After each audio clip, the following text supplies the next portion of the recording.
Kali ini akan bahas soal persiapan timnas U23 kita melawan Uzbekistan ya. Karena Uzbekistan menang 2-0 sama Arab Saudi yang akan jadi lawan Indonesia nanti di semifinal ya. Tanggal 29 berarti hari Senin malam ya. Senin malam. Jam Sekitar 9. jam 9 jam 10 lah ya. Jam 9 ya? Iya jam 9. Gue lihat kemarin kan pertandingan apa ya, Uzbek sama Arab Saudi. Emang sih kelihatan Uzbek emang terkenal ya. Uzbek ini yang sebelum kalau nggak salah mereka juga juara Piala Asia U20 ya? Enggak, Piala Asia U23 dua edisi yang lalu deh kalau nggak salah, dua edisi yang lalu. Dan mereka emang Uzbekistan ini negaranya emang terkenal kuat youthnya yang kelompok umur. Tapi emang berbeda terkenal dengan seniornya kan? Seniornya. Terus gue melihat kemarin sama Arab Saudi, gue melihat mereka dari segi fisik mereka ya. Mereka itu emang kalau dari segi permainan gimana? Tinggi kita 11-12 tinggi kan? enggak terlalu, mungkin mereka ada lebih tinggi ya beberapa ya, tapi kan kita dibantu dengan pemain keturunan juga kan, jadi berimbang. Tapi mereka dari segi fisik kuat. Bisa kita bilang mereka lebih berisi berotot gitu ya. Ya. Jadi kalau mungkin duel satu lawan satu ini itu harus mungkin dihindari ya.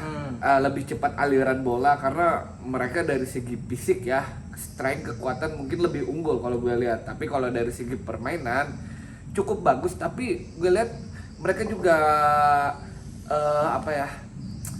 nggak semenakutkan. Malah gue lihat dari yang babak grup itu seperti Korea dan Jepang yang lebih bermainnya lebih kompak, ya. Lebih kompak. Tapi melihat dari cara permainan mereka mungkin 11-12 sama Korea ya, lebih mengandalkan kombinasi juga. Ya, 11-12 sama kita lah cara ototnya permainnya juga ya. Mungkin dan dari segi permainan nggak jauh berbeda menurut gue, dan pemain Indonesia akan jadi laga yang sengit menurut gue. Tapi kalau gue lihat sedikit ya keunggulan mereka itu dari di fisik mereka. Oh iya. Dan juga satu catatan bahwa tim ini belum ada kebobolan selama ya, betul. Dan juga kemarin kan paling subur juga kan kalau nggak salah 11 gol. 12 gol. Ya, dan by the way juga walaupun sebenarnya kan Korea juga tidak ada kebobolan kan, tapi dengan bermain dengan kita bisa kebobolan 2 gol dan juga bisa kalah dari dan kita. ini turnamen ini kan selain dari segi taktik, permainan, mentalitas juga kan. Iya. Mentalitas, terus apa namanya yang gue lihat juga ya kemarin itu mungkin ada pemain kalau nggak salah playmaker mereka, gue lupa namanya. Itu bandrol di transfer marketnya cukup tinggi. Satu dia sama dengan seluruh tim Indonesia, sekitar 80-an. Tapi dia bermain miliar. di liga mana? Nah gue nggak lupa ya, gue nggak lihat. Tapi itu kan gue lihat ada di berita perbandingan. Ya secara market value ya. Ya, tapi secara market value. Kita bermain 11 lawan 11 dan untuk betul. Catatan sedikit dari permainan kita ini sebenarnya kembali lagi yang masih jadi PR itu di lini tengah ya, di lini kanan. Di bagian kanan ya, berkali-kali kemarin waktu laga Korea terutama dia masang Rio Fahmi dan juga Komang, terus digantikan dengan Ferrari Fajar, terus juga Kelly juga sempat kan. Dan ini para pemain ini masih tidak sesolid di sebelah kiri lah. Di sebelah kiri kan betul. Ada Arhan dan juga Hapner kan.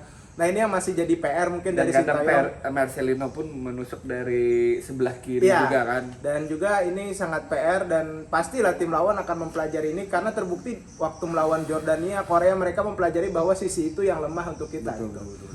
Dan juga kalau untuk segi peluang sih gue rasa 50-50 ya. 50-50. Mungkin kalau kita melihat ya mungkin mereka lebih unggul sedikit lah. Kalau kita melihat dari segi permain, apalagi ini turnamen, kita 50-50. Tapi kata gue itu mereka sedikit unggul di strength. Terus yang kedua mungkin pengalaman secara negara. Tapi kan di usia umur ini kan tiap edisi berbeda-beda pemainnya. Nah balik lagi di situ. Gue melihat kemarin juga Arab Saudi kok nggak terlalu memberikan perlawanan, malah nggak jauh sekali sama seniornya menurut gua. Jadi ya ini balik lagi mentalitas cara bermain, ketenangan. Kan sempat waktu laga sama Korea itu kan Hernando juga sedikit ada nervous tadi nervous, awal-awal kan. ya. Nah, Agak gugup lah, terlihat banget. termasuk kan yang setelah gol yang itu tuh pun kan pelan banget kan, bukan salah Komang, malah cenderungan kan Hernando kan yang kurang harusnya siap. bisa dapat gitu. Nah. Dan kembali lagi mungkin sisi itu yang harus benar-benar dibenahi. Untuk lini serangan mungkin harus lebih efektif lagi ya, jangan terlalu banyak buang-buang peluang sih. Betul, kemarin itu sangat seharusnya kita bisa kill the game permainan itu ya, karena mereka itu kan kartu merah di menit ke-70 74 kalau nggak salah kan. Oke, itu sedikit preview kita untuk melawan Uzbekistan di semifinal Piala Asia U23. Dan by the way, kita mau bahas sedikit bagaimana peluang timnas Indonesia untuk bisa lolos ke Olimpiade di Paris nih. Menariknya karena kalau kita lolos ke final otomatis akan masuk ke Olimpiade gitu. Masuk otomatis langsung masukkan karena peringkat 1 peringkat 2 otomatis tahu. Terus kan kalaupun gagal kita masih ada di peringkat 3-4 ya. Peringkat ketiga kan kita bisa beradu di peringkat ketiga. Walaupun seandainya kalah masih ada lagi playoff beda zona dengan Afrika ya. Dengan itu kalau Guinea. Dan untuk melihat kalau dari kelihatannya sih sekarang kita udah satu langkah, tinggal satu kaki lah istilahnya udah menuju Olimpiade. Tinggal satu kakinya, ini tergantung kita apakah kita bisa menang dengan Uzbekistan dan pasti lolos, atau kita akan ketemu juara ketiga itu antara Irak atau Jepang ya. Ya, seharusnya ini step yang menurut gue kita harus habis-habisan. Karena di final nanti kita nothing tulus aja lagi. Karena tujuan kita kan untuk berangkat mencetak sejarah ke Olimpiade. Nah, bukan Mas, kita ini sebenarnya untuk juara sebenarnya sudah juara sampai semifinal ini. Karena kan cuma kita dari Asia Tenggara kan cuma kita doang. Vietnam kemarin gugur juga kalah sama Irak kan. Nah, menurut gue ini sih final pertama. Setiap laga itu kalau misalnya istilahnya kita sulit untuk lawan Korea, ternyata kita bisa, dengan Australia bisa, Yordania bisa, dan Uzbek pun gue rasa bisa, karena kalau untuk jadi juara kita harus bisa mengalahkan tim-tim yang hebat di atas kita. Gitu. Ini kan ajangnya buat kita kan, ST juga mengatakan kita harusnya bersaing di level Asia. Nah ini buktinya kan. Walau masih kelompok umur U23 ya, tapi kan U23 sama senior kan nggak beda jauh. Dan juga kan. rata-rata pemain kita U23 bermain juga di senior. Nah, dari itu terbukti atmosfernya kan akan membantu. Ya mereka bermain lebih mungkin kayak seperti Witan, Marcelino, bermain lebih pede di levelnya senior itu mungkin agak sedikit banyak catatan kurang. Tapi ketika dia berada di kelompok umurnya dia membuktikan bahwa ini levelnya dia udah selevel dia dan dia lebih hebat gitu. By the way, sayangnya Stoit gak bisa main ya karena akumulasi kartu. Gue kira kan di semifinal itu penghapusan, ternyata di final ya baru ya kalau nggak salah. Dan ini mungkin yang akan dipasang yang pasang nanti kan ya? Si selebgram Banjar. Ya, tadi ada gue liat di konten Sastra S. Nggak, maksudnya Sananta mungkin akan dipasang di posisi striker ya. Ya mungkin Sananta mungkin Marcelino yang didorong untuk di sisi kiri, Witan di sisi kanan nanti. Dan juga mungkin lebih ke Sananta sih dibanding Hoki ya.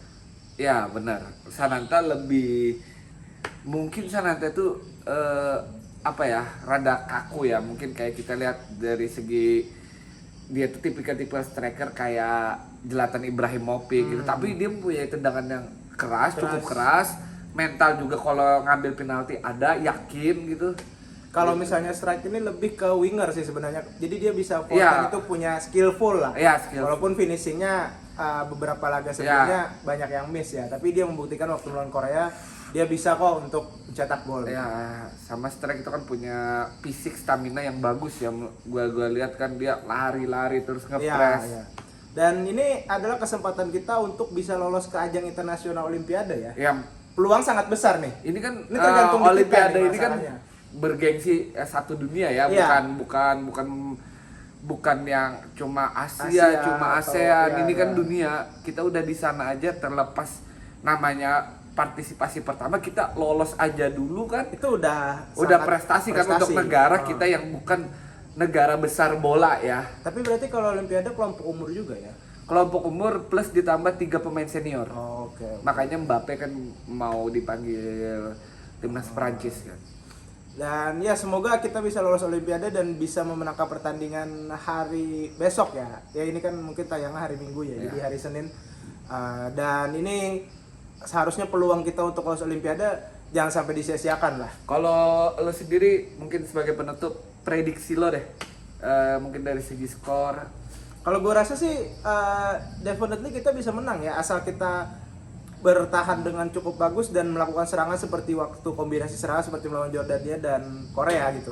Memang ada sedikit catatan di bagian tengah, tapi gue rasa mungkin 1-0 atau 2-0 bisa lah, atau mungkin 2-1 lah.